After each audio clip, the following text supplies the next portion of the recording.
Todos, bom dia, boa tarde, boa madrugada, dependendo de que hora você está vendo esse programa.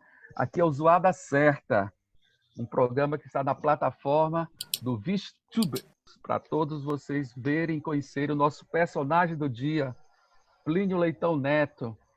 Um personagem muito interessante, com muitas histórias, com muitas atividades, mas o que a gente quer mesmo é conhecer esse Plínio que está dentro dele próprio, querendo conhecer esse cara muito, muito próximo, fora de qualquer estándar, qualquer estereótipo, qualquer maneira de ver externa ao que o Plínio é hoje, porque cada um está mudando a cada momento. Não é isso, Plínio? Boa tarde, boa noite ou de madrugada para as pessoas que estão nos ouvindo e a vocês que estão aqui, parceiros nessa live, dizer da minha satisfação de estar aqui fazendo essa atividade com vocês.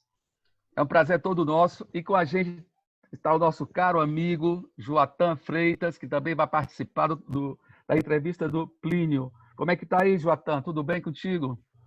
Beleza, Gilano. Boa noite, Plínio. Boa noite, Jota.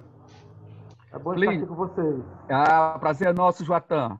Olha só, Plínio, a gente está curioso para saber um monte de coisas de ti. E para começo de conversa, a gente quer saber quem é Plínio, fora de todo e qualquer enquadramento, quem é Plínio e qual é a missão de Plínio nesse planeta Terra tão sofrido.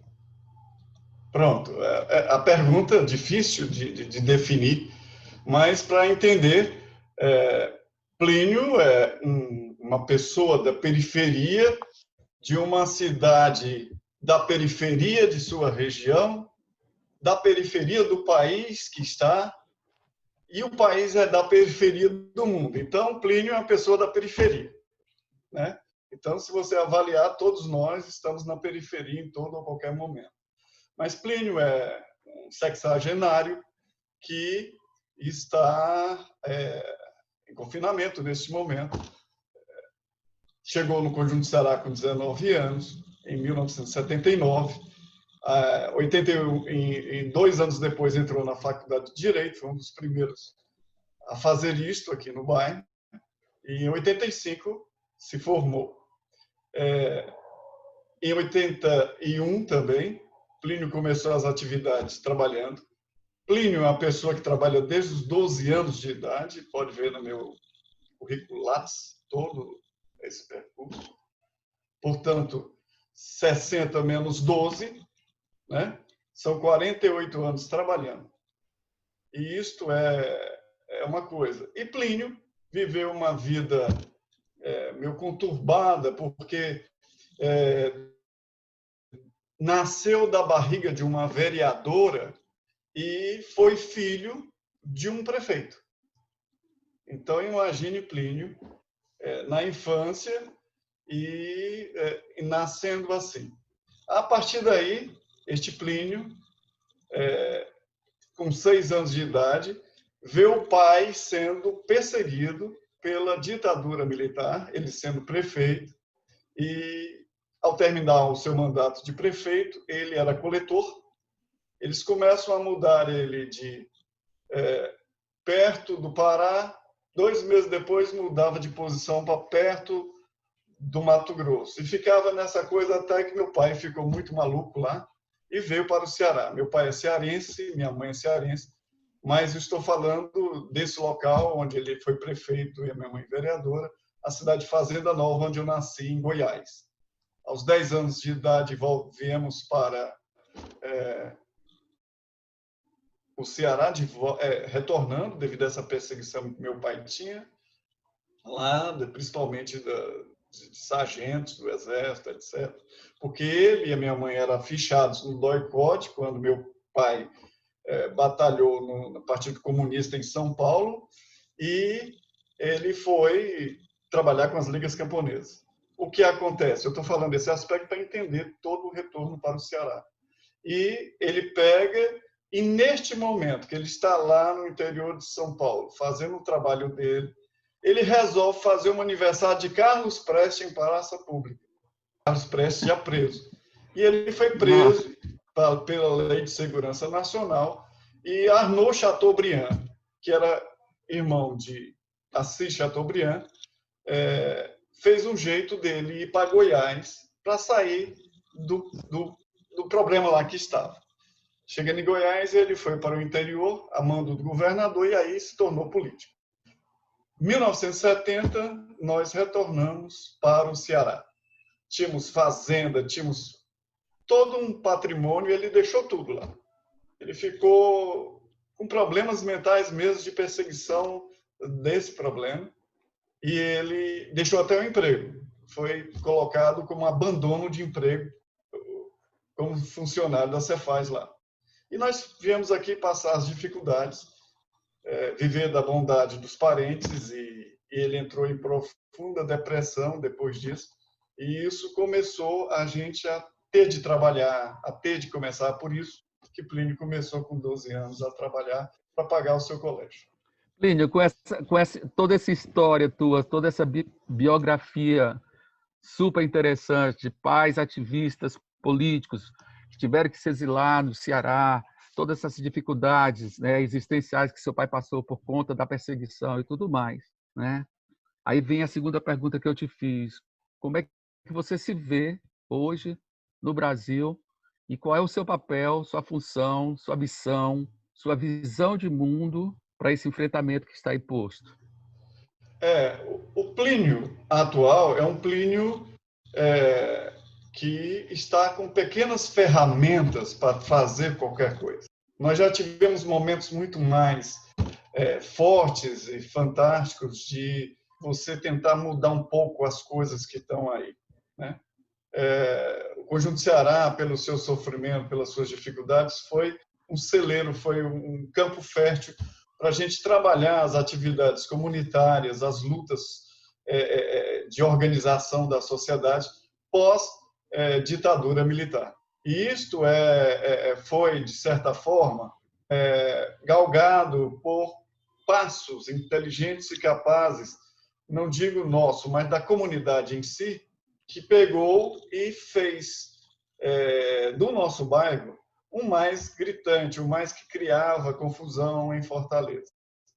Nós tivemos tudo isso. Mas as nossas identidades, os nossos paradigmas de luta, eles foram se esmiuçando, eles foram finalizando.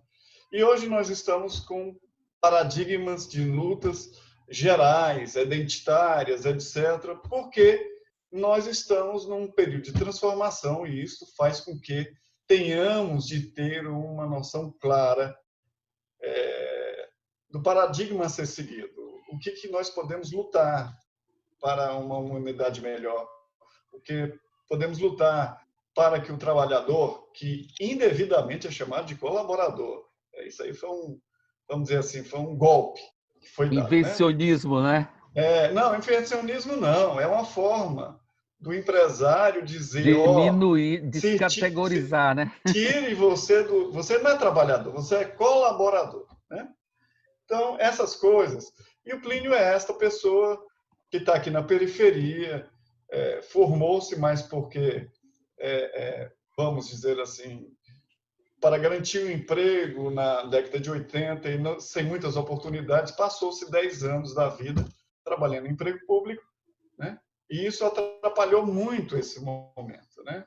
A gente se formou em 80, na década de 80, e isso atrapalha uma evolução maior. Não tinha as oportunidades. Então, o Plínio hoje é o tamanho que ele está sempre de muito tempo. Logicamente, diante do conteúdo que ele tem ou da capacidade que ele tem, ele procura deixar um legado, deixar algo em sua comunidade. Ele sempre foi como ele foi uma criança muito de mudando de lugar todo o tempo, quando chegou no Conjunto Ceará, estabeleceu raízes e disse, aqui eu fico. Então, por exemplo, meu patrimônio dá para eu comprar uma casa em qualquer bairro de classe média, não digo Aldeota, não digo Parapicu, mas em um bairro razoável. Mas eu não saio por aqui. Não saio daqui até uma certa idade. Isso a gente vai querer saber com profundidade essa sua relação visceral com o Conjunto Ceará. A gente vai aprofundar nessa história, mas antes disso a gente vai chamar o Joatan Freitas, que também mora no mesmo bairro, que também é um cara que com muita luta se formou, está fazendo um doutorado e tem a sua prática mais incisiva na educação e te conhece. Eu queria que o Joatan falasse um pouco dessa relação Joatan e Plínio e também colocasse alguma questão para o Plínio nos fazer conhecê-lo melhor. Obrigado, Gilano. É um prazer, Plínio. Eu nunca disse isso para você e acho para ninguém, mas eu tenho um respeito muito grande por você. Pela nossa história, pela forma como eu lhe conheci na igreja, participando dos movimentos sociais, né? No Conjunto Ceará, como liderança. Então, eu tenho um respeito grande e admiração pela capacidade de fala, né? De compreender a realidade, de se posicionar nos momentos difíceis. E eu fico imaginando, nesse momento de crise que nós estamos vivendo, nesse momento de pandemia, passou pela sua mente em algum momento que a gente vivesse uma situação tão dramática quanto esta? Como é que você avalia o mundo hoje, com pandemia, com disputas políticas e crises afetando psicologicamente as pessoas, afetando o nosso cotidiano? Como é que você vê isso? Bom, eu vejo esse momento, eu nunca esperei passar por um momento deste, acreditando que nós já tínhamos tecnologia para solucionar de um problema como este. Mas isso, de certa forma, veio chamar a atenção de todos nós para um ponto interessante. Somos vulneráveis. A economia é vulnerável. O investimento é vulnerável.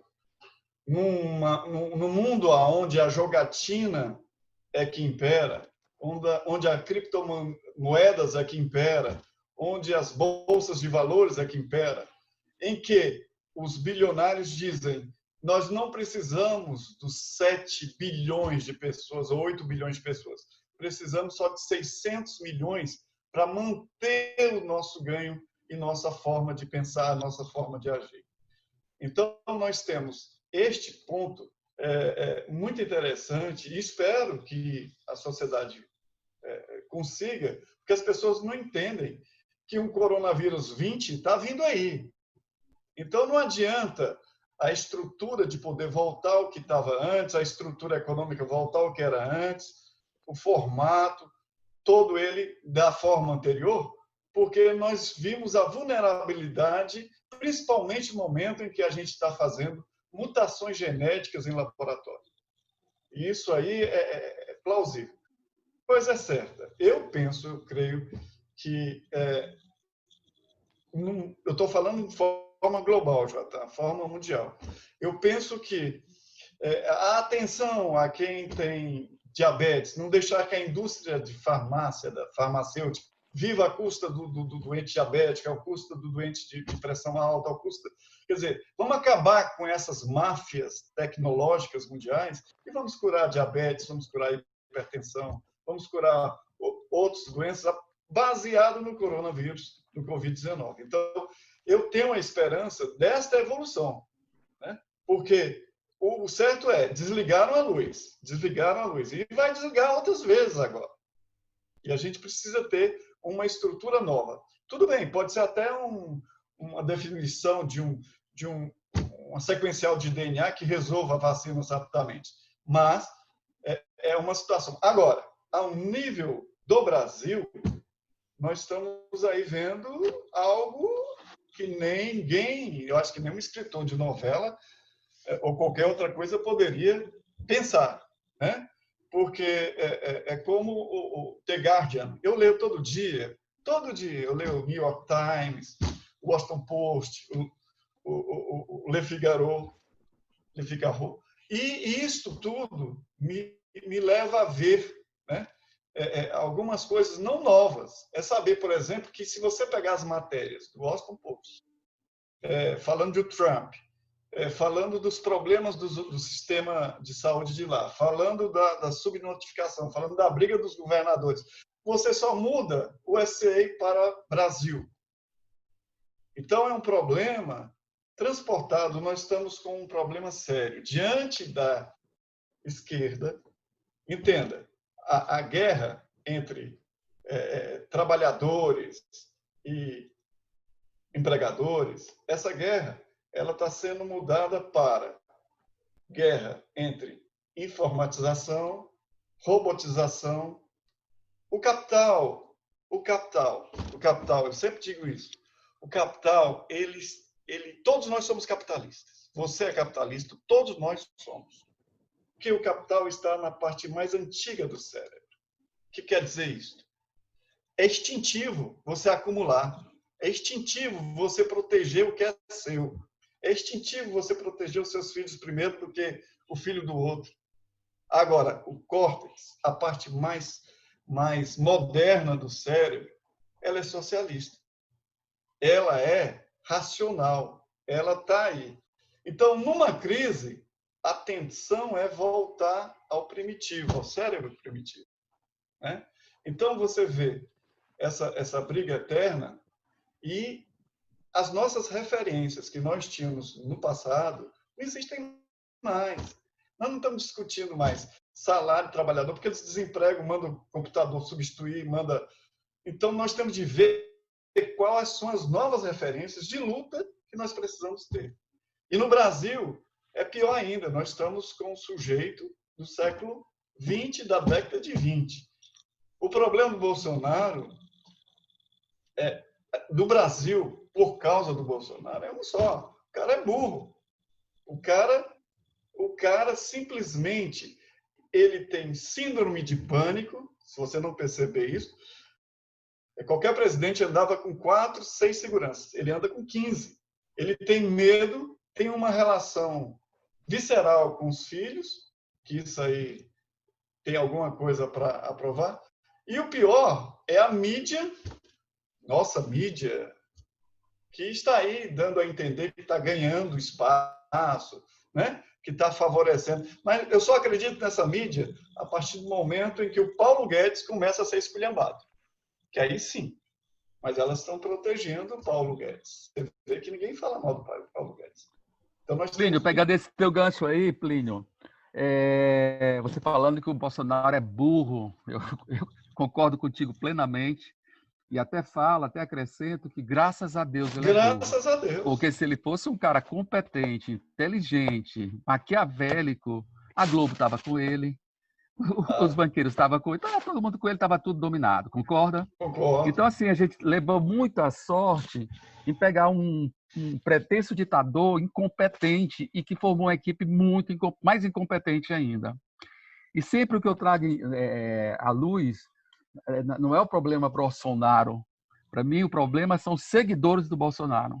Que isso é uma coisa que deixa a gente tonto. Como é que pode uma pessoa, depois de tudo que já viu do Bolsonaro, continuar seguindo esse cara, apoiando esse cara, a não ser que tenha interesses ilícitos. Né? Mas o cidadão comum, que não tira vantagem de imediato, né? Qual é o fanatismo, qual é a seita que está aí, qual é o atrativo que faz a pessoa permanecer com esse cara. Isso é uma questão que pode vir entrar na nossa conversa. E talvez tenha uma ligação com isso, eu vou te passar já. E já é isso que a pergunta vai... Esse comentário vai ser ligado com essa pergunta, porque você assinalou também o movimento dos Estados Unidos, Trump, que é mais ou menos a mesma receita, né? E tudo mais. E outros mais por aí. Você citou a França, tem o Macron também, que é um ultradireito disfarçado. Na verdade, ele é um direitista daqueles puros, né? E aí, o que eu quero que tu tente fazer uma relação, Plínio, dessas crises que estão acontecendo, não só no Brasil, né? Elas estão mundiais, e principalmente está em foco muito grande nos Estados Unidos, no Brasil, que está também, ainda não teve a guerra civil, porque ainda não teve a mobilização, mas começou hoje, né? Então, eu queria que você visse esse fenômeno de ultradireita na dimensão mundial. Qual é a sua crítica a fazer sobre isso? Pronto, mas partindo da primeira fala sua, que é com relação as pessoas que acreditam nisso, as pessoas que vão para isso, você tem que entender que existe um fenômeno. Quando eu falo, eu tenho de ser holístico, eu tenho de ser, de certa forma, amplo na minha visão para estudar o assunto. Um deles é, todo bolsomínio pode perguntar, ele é cronificado o medo. Plínio, tem um outro aspecto também muito, que é muito flagrante, que essas pessoas, os bolsominions, além do medo, eles são pessoas que passaram por alguma frustração na vida. Você observa que foram pessoas que queriam ser artista ou queriam ter uma projeção e não conseguiram realizar aquilo. Então, eu não sei se você, certo, eu não sei se vocês entendem, mas eu tenho primos ricos, milionários, que são bolsominions. Mas por quê? Porque eles têm medo de perder dinheiro. E eles são intelectuais, tem um que é formado em Oxford, doutor, PhD, etc., aquela coisa toda. Então, o que eu coloco para vocês é a questão do medo, é o fundamento de tentar derrubar. Pode perguntar, quando aqueles jovens foram receber o Bolsonaro pela primeira vez, que ele sentiu que tinha um certo poder, no aeroporto de Fortaleza, o namorado da minha filha, que hoje não é mais bolsominion, na época, era namorado da minha filha, ele tinha sido assaltado há pouco tempo. A maioria das pessoas amigas que foram com ele foram pessoas que tiveram um processo. Então, o medo da violência, o medo de perder dinheiro, o medo de perder... Entende? Então, qual é o valor que está aí? O valor é, nós não temos mais um ponto de referência para o debate. O debate passa a ser amedrontar para poder comandar. Macron, por exemplo, ele surgiu porque o medo, perder o emprego, ou verem os refugiados dentro de Paris por todo lado. O medo é que leva a isso. E aí é que está. Como é que a gente combate esse medo? Como é que a gente pode trabalhar isso aí? Não adianta criar imagens, viu, Gilano? Imagens... Bolsominion é burro, Bolsominion é isso. Tem Bolsominion de todo tipo, porque tem gente de todo tipo que tem medo. Né? A coragem é para poucos, não é para muitos.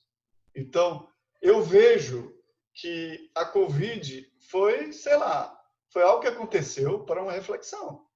Foi uma reflexão que eu falo até disso, porque a tendência deles era tocar fundo. Era a reeleição de Trump, Bolsonaro, todo mundo. Macron saiu da quarentena lá, mas ele está sendo um dos mais... Ele piorou. Ao invés de melhorar, apesar de todo o trabalho que ele teve com o coronavírus, ele está pior na avaliação como dirigente. Então, nós temos de ter um momento, é aquela história, nós apanhamos muito, nós estávamos apanhando muito. De repente veio este momento. E eu acho que é um momento da gente aproveitar e refletir várias coisas e posicionamentos. A direita, ela vai continuar tentando.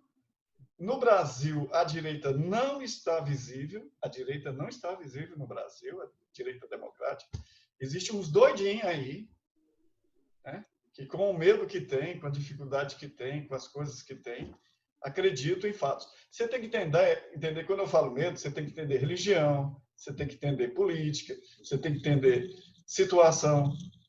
Qual é o fenômeno mais que trabalha a questão da religião? O medo. Criar até um cara para poder fazer medo às pessoas. E aí tu trouxe uma coisa muito interessante, que é essa questão do coronavírus, como esse papel de desmontar essas ditaduras que estavam sendo impostas. Não é desmontar, dar um freio para uma reflexão. Exato. Mas eu acho que vai desmontar. Eu acho que Trump não se elege, Bolsonaro não vai nem chegar a terminar não vai nem para essa eleição de 22, ele vai cair antes. Esse é o meu palpite, né? E acho que o coronavírus, assim como o Lula falou e foi mal interpretado. Com todo respeito a todas as pessoas que estão sofrendo, que estão morrendo, mas o coronavírus, na minha dimensão espiritualista de ver, foi como uma interferência divina para dar um estanque todas essas mazelas que o mundo estava indo para uma guerra entre China e Estados Unidos, guerra armada, né, lá no Pacífico. Se eles invadissem a Venezuela, provavelmente estaria em guerra aqui dentro do continente, né? Então, assim, o coronavírus foi uma advertência também ecológica, sem sombra de dúvida, porque traz essa dimensão de que se a gente não começar a cuidar do planeta, ele se desequilibra e micro-organismos vão se multiplicar aos montes. E já estava colocada essa questão de como você está vendo esse movimento nos Estados Unidos, na Europa. Londres hoje foi quebradeira total, fogo na rua, né?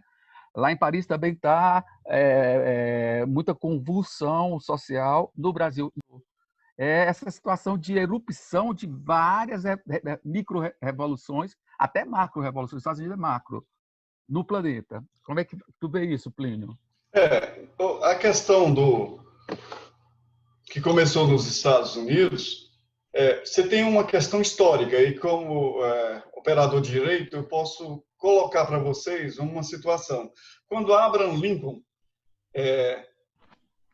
libertou os escravos, ele tinha de fazer uma emenda à Constituição americana.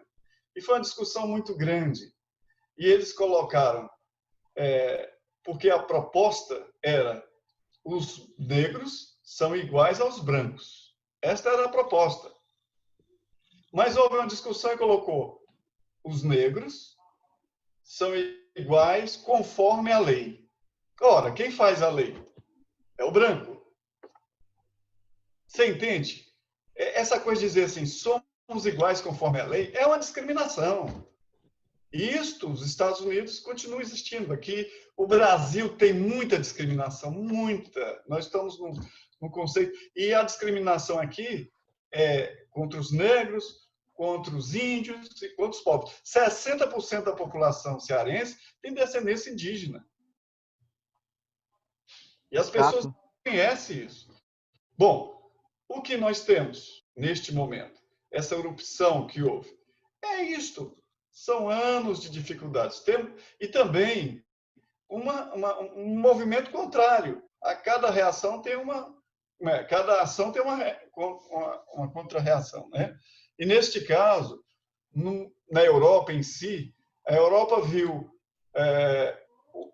a saída da Inglaterra por influência dos americanos, do grupo europeu. Tudo isso já estava pronto, ia tentar destruir a comunidade europeia, né? A comunidade econômica europeia. A China, por sua vez, está vindo paralelo aqui e ela tem toda a condição de ser melhor do que os Estados Unidos, porque lá produz. Eu quero só dizer para você que a gente faz compras pela Secretaria da Saúde e todo ou qualquer medicamento produzido na Europa, ele passa por Miami. Olha o esquema. Você acha que o dono da bodega tem a quantidade de dinheiro que ele pega? Não. Ele pega muito dinheiro, mas eu estou falando isso para explicar. Mas por que passa por Miami? Eu queria que tu esclarecesse Pronto, primeiro isso é que isso você que eu estou falou. dizendo, porque existem acordos internacionais. E a China entrou nesse acordo. É tanto que quando você compra alguma coisa, passa pelos Estados Unidos. É tanto que os respiradores foram para lá primeiro, né, os nossos respiradores, e foram confiscados lá. Por quê? Porque os Estados Unidos, eles são negociadores. Eles fazem acordos, passa por nós, e aqui a gente manda para os lugares. É como se fosse um representante local. A América toda, os Estados Unidos é representante local. Então, o que eu quero dizer? O PIB americano, 1/3 do PIB americano é só passagem de dinheiro. É só passando dentro dos Estados Unidos as mercadorias. Não é produção dos americanos. Não é produto que gera emprego lá, não. Sai na lista. Por isso mesmo o PIB enorme dos Estados Unidos, 1/3 dele é só como se o dono da bodega pegasse o dinheiro, entendeu? 1/3 dele é PIB chinês. A maior dívida dos americanos são os chineses. Pronto, e os chineses agora, eles estão com parcerias fortíssimas com a Europa. E, inclusive, com a nova Rota da Seda, né, que você deve estar sabendo disso, né? Então, está dominando toda a área. porque, inclusive, eles trazem uma perspectiva muito interessante. Duas, eles não tentam, primeiro, eles não tentam catequizar ninguém para fazer ter o mesmo regime político deles. Ao contrário do que se fala aqui no Brasil, que os chineses são comunistas, que querem que o Brasil se torne comunista, eles querem nada, querem fazer negócios, primeira coisa. E outra dimensão é que eles trabalham muito na dimensão do ganha e ganha. Não é como os Estados Unidos, que sempre sugou a América Latina toda. Você vê, nós sempre fomos parceiros dos Estados Unidos, sempre fomos pobres. E agora, e a Ásia toda tá enriquecendo, os países asiáticos são tudo muito bem, mesmo com essa...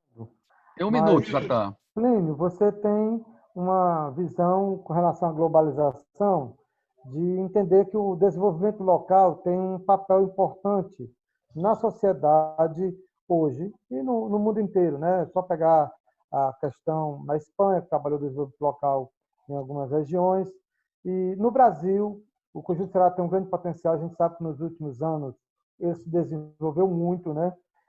E eu entendo que você tem um grande papel nessa questão do desenvolvimento local. Jatan, essa sua excelente pergunta vai ficar para o segundo bloco. Logo mais estaremos juntos e o Jatan continua com a sua questão, que é muito interessante. Vamos lá. Até o próximo bloco. Obrigado. Ok.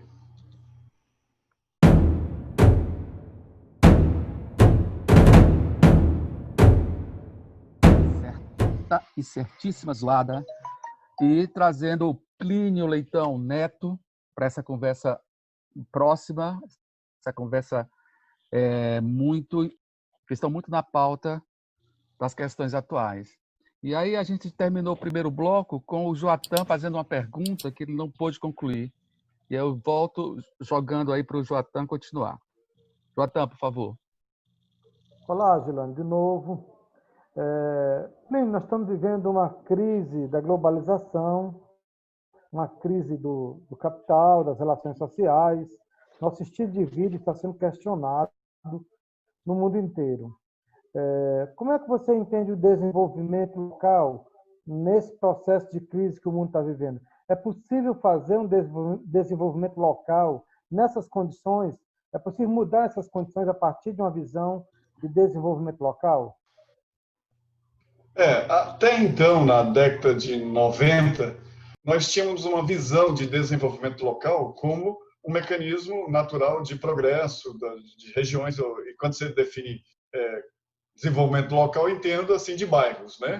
Se for de bairro, teríamos de ter a convicção que muita coisa vai mudar ainda. O Conjunto Ceará, se você verificar, a gente fez uma pesquisa em 1988, fizemos outra pesquisa em 98 e fizemos uma pesquisa em 2008. Essa pesquisa, ela fez um levantamento, né? Fez um levantamento da situação do bairro, dados, informações, questão de educação, saúde, relação de todos os comerciantes ou empreendedores do bairro. Isto porque, quando a gente criou a entidade do qual eu sou presidente, o Prodecon, necessitaríamos conhecer a região que nós íamos trabalhar. E foi daí que surgiu, em 88, a primeira pesquisa. E esta definição chegou ao livro, ao terceiro livro, discutindo isso, o Conjunto Ceará como polo de desenvolvimento, né? Então, o desenvolvimento local passa por um aspecto de necessidades. Você tem que entender que a necessidade, se alguém me entrega na minha casa tudo o que eu quero, eu nem vou no bairro, né? Se eu quero, como estou aqui, em um raio de 100 metros, eu tenho bancos, eu tenho supermercado, eu tenho floricultura, eu tenho todos os serviços, também é o processo. Agora, o desenvolvimento local, ele tem que ser visto como uma iniciativa privada, né? Como uma iniciativa privada, colocada, aí entra a questão, né? A gente não pode só ter o parâmetro do estímulo público, etc. Agora, estimular pessoas que estão fora do padrão que este mundo capitalista faz, do cara fazer um negócio, fazer um empreendimento, tal, cabe sim ao poder público fazer o estímulo ao desenvolvimento local através de arranjos produtivos, através de situações em que possamos estimular, né, todo o processo. O Conjunto Ceará, nós teremos algumas mudanças breves. Só para ter uma ideia, dentro de 10 anos, talvez não tenhamos nenhuma agência de banco aqui, né? Porque esses bancos todos vão acabar. Eles vão acabar. Quer dizer, nós temos de ver adiante. Vão acabar por quê, Plínio? Porque não vai ser necessário mais o dinheiro. Não vai ser mais necessário o dinheiro. Se você for na China hoje, qualquer bodega, qualquer mercado público, as pessoas trabalham com o celular, colocando o celular para o outro. O vendedor de pipoca, ele coloca o celular, você coloca o seu e você já pagou. Bacana, eu já paguei picolé com cartão de crédito. Mas eu estou falando que esse é um dinheiro diferente que, a partir de novembro, prometeram no Brasil começar a usar. É um tipo de dinheiro. Sem conta bancária. Para o outro, sem conta bancária, a partir de novembro. Bom, isso melhora ou piora? Não, é o futuro, infelizmente. Eu estou só dizendo para o... Vai tirar emprego de bancários, mas vai agilizar as transações, né? Não, mas aí vai ser o seguinte, vai ser o Estado que vai trabalhar a questão financeira nesse aspecto. Você não precisa ter nenhuma conta bancária e você vai poder passar a transferir dinheiro, colocar, fazer pagamentos. Então, os bancos estão aí na iminência, se eles não trabalharem o crédito, que eles não trabalham no Brasil, não trabalham o crédito, trabalham a agiotagem, né? Agiotagem. Você vai ver agências sem necessidades. Para que você vai ter necessidade de uma agência? Você só vai na agência ou no banco 24 horas, você precisa da moeda. Então, tecnicamente, hoje, boa parte do desenvolvimento que tem no bairro é baseado nas agências de banco. Então, temos de ver, eu estou tentando... Você acha que o banco vai... se o banco se extinguir, isso vai afetar muito a economia do bairro? Porque o banco... Você acabou de ver... Você acabou de falar que o banco é utilizado para pegar o salário e para pagar a conta. Ele não tem outras transações mais finas, como o crédito popular, essa coisa toda. Inclusive, eu queria depois já fazer um link. Qual é o tipo de relação que vocês têm no Conjunto Ceará de aprendizagem com o Conjunto Palmeiras? Que lá eles têm o Banco Palma, não é isso? Isso. Já que você está fazendo uma crítica ao banco convencional, como é que vocês do Conjunto Ceará estão se articulando com essa possibilidade de crédito popular produzido na própria comunidade? Pronto. Primeiro, deixa eu concluir. Quando eu estou aqui, eu estou a 50 metros de um supermercado e de 2 bancos. Esta situação, qualquer um pode chegar entre o dia 1º e o dia 10, vai verificar uma multidão de gente fazendo compras, indo ao banco, etc. Acabando esses bancos, nós não vamos ter esse movimento. Porque o Conjunto Ceará, apesar de ter 40 mil habitantes, ele tem uma população em torno dele que depende dele, da sua estrutura de escolas, a sua estrutura de comércio, a sua estrutura de lazer, em torno de 350 mil pessoas. Então, o Conjunto Ceará, ele polariza isso. E, a partir daí, você tem essa condição. O desenvolvimento local, ele passa por isso, de você ter pessoas que fazem o bairro funcionar, ganhar o seu ganha-pão no bairro, né? Não ficar só sendo apenas um bairro dormitório, como tem muitos, né? Então, é isso. Agora, com relação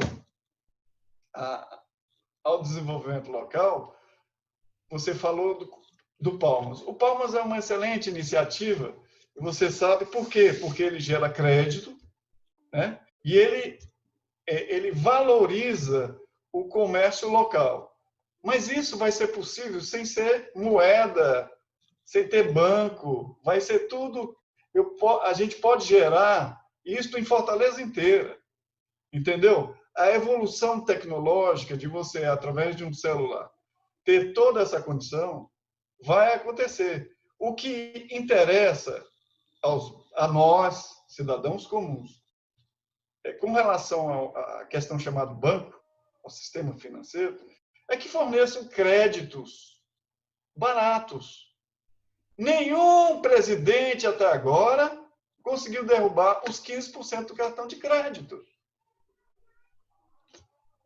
Todo mundo é refém disto. Todo o sistema é refém disso.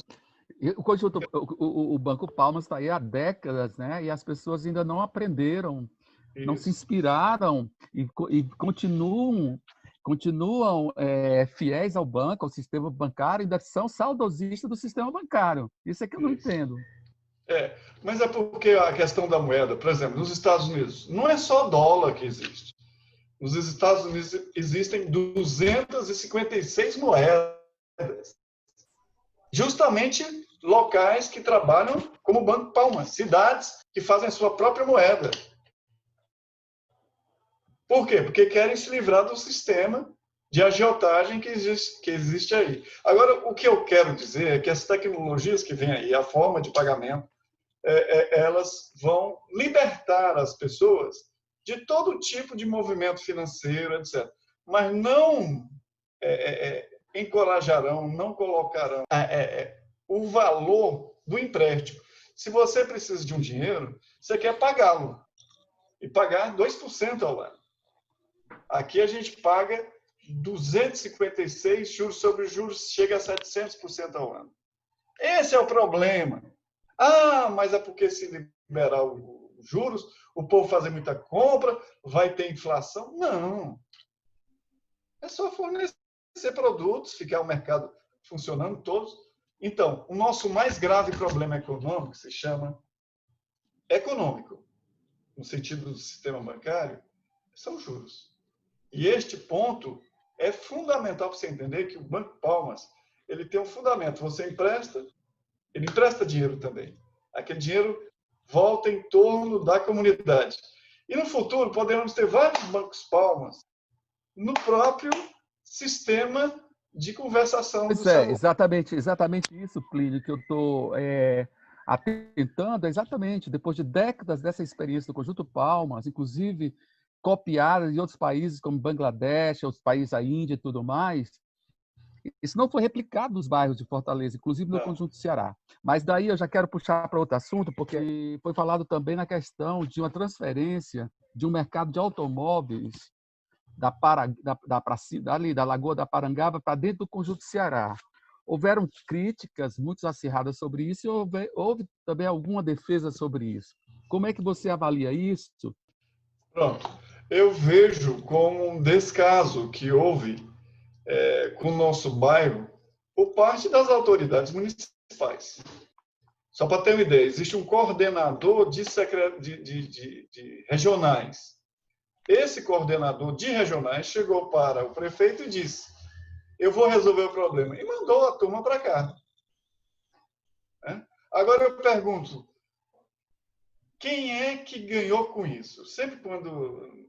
quem é que ganhou com isso? Se você for lá, e eu tive a oportunidade de fazer algumas entrevistas com eles, quem ganhou com isso foram os vendedores de carros do Conjunto Ceará que invadiram terrenos públicos. Todos que invadiram terrenos públicos ali ganharam com isso. Mas o vendedor, aquele que trabalha com pequenos carros, etc., todos sonhando em voltar para Parangaba. Porque existe uma coisa chamada fundo de comércio. Quando você tem uma farmácia e vende a farmácia, você vende mais caro do que aquela coisa física, porque você já tem um fundo de comércio. Eles não têm esse fundo de comércio, o fundo de comércio é lá.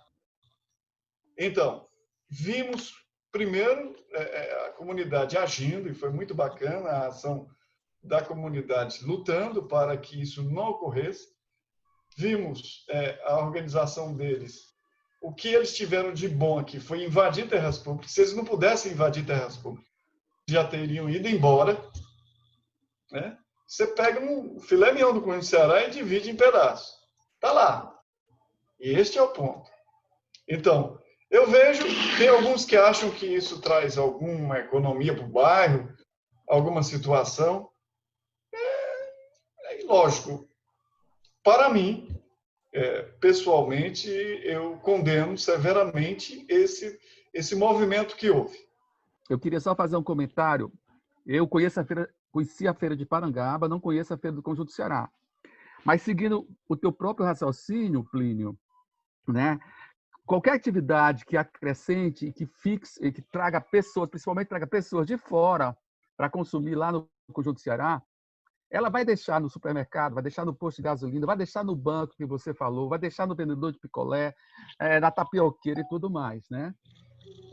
Pode ter havido um descaso, que isso é muito comum nos governos aqui no Brasil, um descaso de instalação técnica de banheiros, de localização, de gerir esse espaço. Poderia até criar um espaço que não fosse um filé, como você chamou, do Conjunto Ceará, fosse mais afastado, mas pela própria localização geográfica do Conjunto Ceará, que está dentro de Fortaleza, mas está confluindo com Caucaia, com Maracanaú, Maranguape.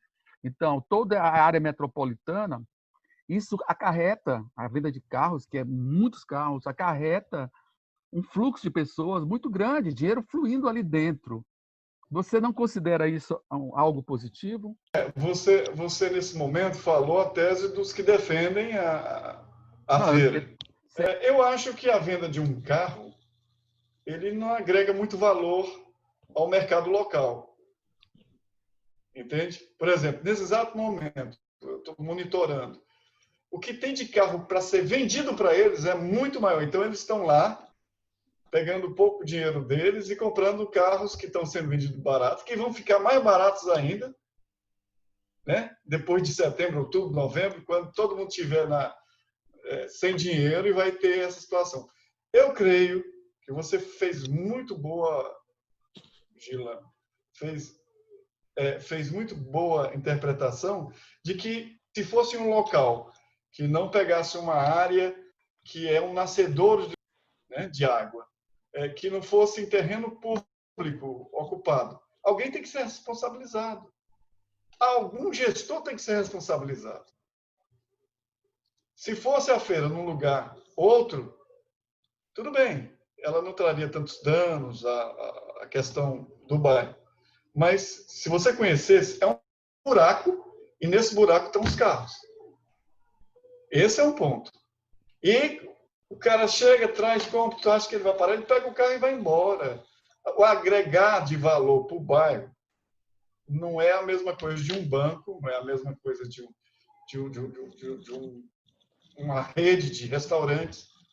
Não é. O que já foi feito por parte do Prodecon e se algum de vocês já teve alguma atividade, já abriu um diálogo com a prefeitura ou com a regional daí, que tipo de informação eles prestam sobre esse assunto? Fizemos um ajuntamento de pessoas que viram o problema e partimos para todos os tipos de diálogo com o poder público, reuniões de comunidade, todos os meios foram utilizados, trazendo reportagens, mas nós não temos a caneta, nós não temos a iniciativa. O caminho seguinte é o manifesto, é ir para as ruas, é ir para a frente da prefeitura, é o protesto. E esse momento não foi possível, né? Esse fator que ocorre no Conjunto Ceará, ele está acontecendo muito a partir dos últimos 10 anos. É como se o Conjunto Ceará tivesse em silêncio. Cooptaram algumas lideranças a partir do momento que se elegeu vereadores e colocaram como porteiros do bairro. Eu tenho uma definição de vereador, apesar de ser filho de ex-vereadora, vice-presidente da Câmara. Eu acho que nessa atual estrutura parlamentar dos municípios brasileiros, o vereador nada mais é do que um porteiro que atrapalha a ida ao prefeito. Então, você imagina que o Conjunto do Ceará, viu, Gila? Nós queríamos falar com o governador, a gente ia conversar com o governador. A gente queria resolver um problema com o prefeito, a gente marcava e ia todo mundo. A partir do momento que você criou o porteiro, isso não aconteceu mais, as pessoas não enxergam que o porteiro atrapalha mais do que ajuda. Porque o Conjunto Ceará tinha no seu DNA, no seu traço, psicológico, né, na sua personalidade, no traço da sua personalidade, era ter autonomia super partidária, para chegar em quem tem a caneta, quem tem a decisão, e dizer, olha, está resolvido isso. Eu fui a vários prefeitos, de Maria Luísa, né? Não quero, eu sei que vocês têm, tem muita gente que tem, mas o único prefeito que eu não falei até agora foram 2. Falei que eu falo assim, levar um problema. Luiziane, que nunca me atendeu. E o atual prefeito. Então, a questão das comunidades, elas estão esquecidas. A pessoa da comunidade, independente das relações partidárias, ficou ausente. Quantas vezes a gente tentou falar com essas pessoas? Então, nós temos de ver que o cidadão, as pessoas, as comunidades, os grupos, tal, tem que ver qual é o formato atual para a gente fazer pressão. E vemos aí, a pressão é a mais antiga possível, que está dando certo. É ir para as ruas, é discutir, é fazer pressão, vamos dizer assim. Então, é muito importante verificar que nossa realidade, ela passa por isso. Nós estamos, neste momento, discutindo questões muito importantes, questões identitárias, é muito importante, questões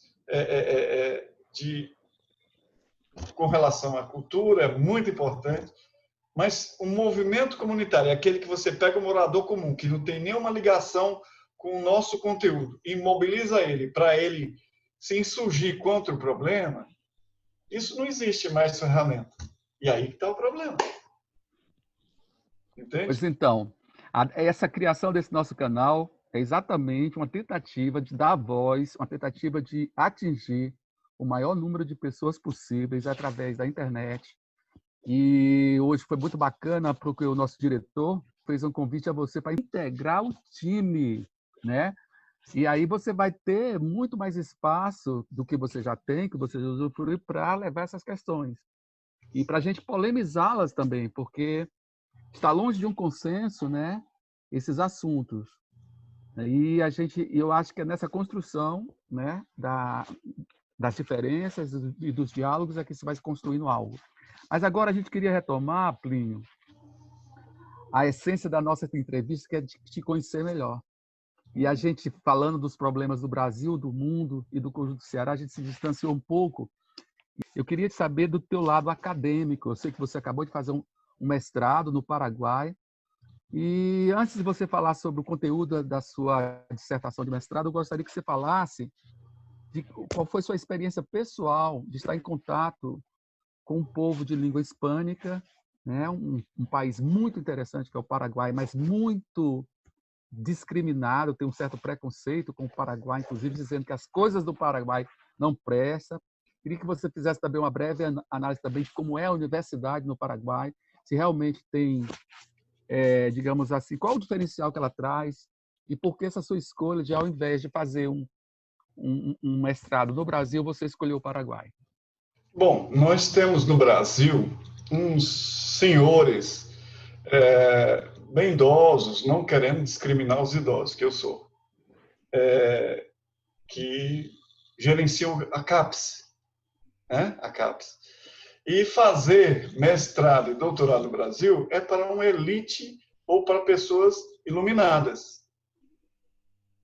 Você tem que entender que em qualquer país civilizado, que eu falo que não, assim, civilizado é muito forte, Europa, Estados Unidos, a pessoa vai levando sua formação, mestrado, doutorado, numa sequência, sem o vexame de passar por seleções, por procedimentos, pelo minúsculo espaço que existem, pelas barreiras que estão sustentadas.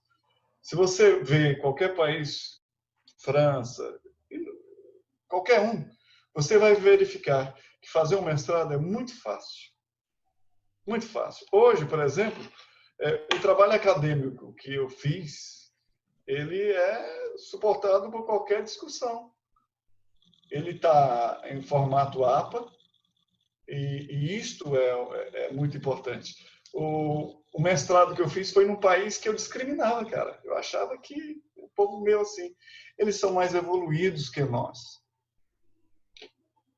O Em que Paraguai, sentido? Em que nesse sentido, Plínio? sentido, a cultura indígena lá é preservada plenamente. Você encontra pessoas pacíficas, tranquilas. É um país com poucas pessoas, mas muito pujante no sentido da visão deles. Eles têm uma alimentação, só para ter uma ideia, todo regrada. Você não tem comida com muito sal, você não tem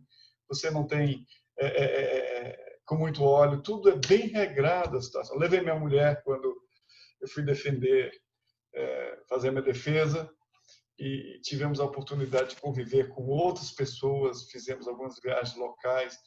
Foi maravilhoso, além do preço muito bom. O sistema acadêmico é mais rígido, que é o nosso, no sentido da exigência. Eu acompanhei lá na Universidade de São Lourenço alunos locais das universidades. Eles são mais exigidos no sentido de formação e de exames, lógico. É uma visão humanista, né, nesse aspecto da educação deles. Mas eles são muito mais exigidos. Não é aquela história de solto, né, que está solta a coisa. Não, lá, aqui que está solto. Lá, eles são bem exigentes na formação. E isto é interessante. Quando eu fui fazer a minha defesa, tínhamos 30 pessoas nesta universidade. Era o Dia dos Estrangeiros. 10 delas eram todos da África, e muitos do Brasil e outros de outros países hispânicos. Estávamos lá. E foi muito interessante, porque todos se esforçaram por entender cada situação de cada país, de cada defesa. E foi, assim, gratificante ver que a gente fazendo uma defesa em outro país sobre um assunto nosso, sobre a realidade nossa, mostrou que somos muito semelhantes. O Paraguai pode ser o país mais pobre, tirando o Uruguai, né, do continente, mas ele cresce muito. Ele cresce muito por essa questão do Brasil estar próximo. E outra coisa, o Uruguai, por sua vez, ele é muito mais um tipo Suíça aqui do Brasil. Então, eu vejo o Paraguai como um país ótimo, né, para se viver, para se estudar. Eu vi muitos professores brasileiros formados e doutores aqui já morando lá, querendo morar lá, pelas condições que lá oferecia melhor para eles de trabalho, de formação. Bacana, parece ser um lugar muito atraente, porque eu também tenho muitos colegas que fizeram doutorado lá. Mas nós já estamos partindo para o final do programa e eu queria passar a palavra ao Joatan para fazer suas colocações finais e a última pergunta para o Plínio. Joatan, é contigo. Ótimo, Gilano. A pergunta é sobre a pandemia. O que ele achou da postura do governador Camilo Santana até agora e a decisão de abrir um pouco para 4 fases aí, essa questão nesse momento. Ele acha que vai dar certo? Como é que ele pensa acerca disso? Plínio, tu tem 3 minutos para finalizar, então. Agradecer ao Gilano pela oportunidade e agradecer ao Plínio, né? Por a gente ter essa oportunidade nesse momento de pandemia, a distância, né? A gente está podendo conversar. Mas é isso aí, Plínio. Ok. Bacana, Plínio. Tu vai ter 3 minutão para desenvolver um problema complexo. Uma das coisas do coronavírus que veio é descobrir que a biologia nas escolas deveria ser matéria número 1. Né? As pessoas não sabem o que é um vírus, do que é uma coisa, etc. Não sabem o que é uma contaminação, não sabem de nada. A maioria das pessoas não sabem de nada.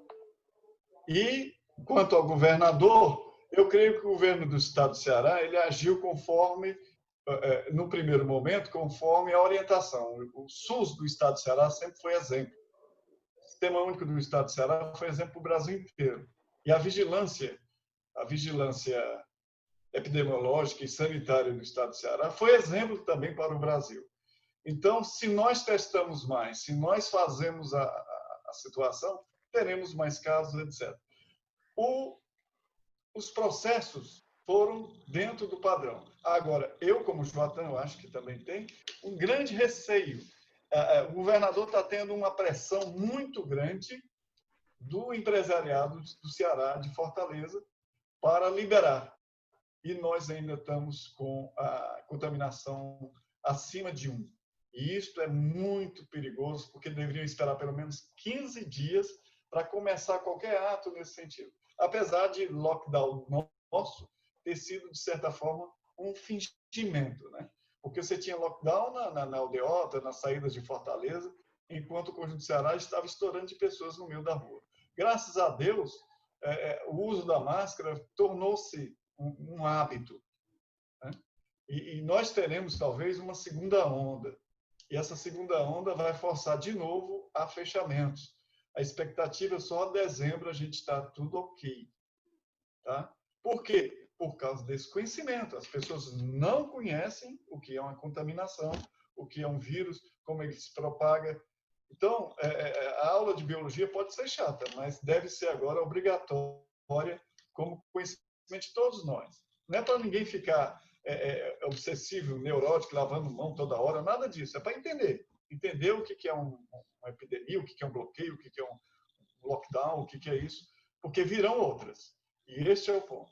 Eu creio que temos de estar preparados para muito mais coisas que vem aí, principalmente a questão econômica.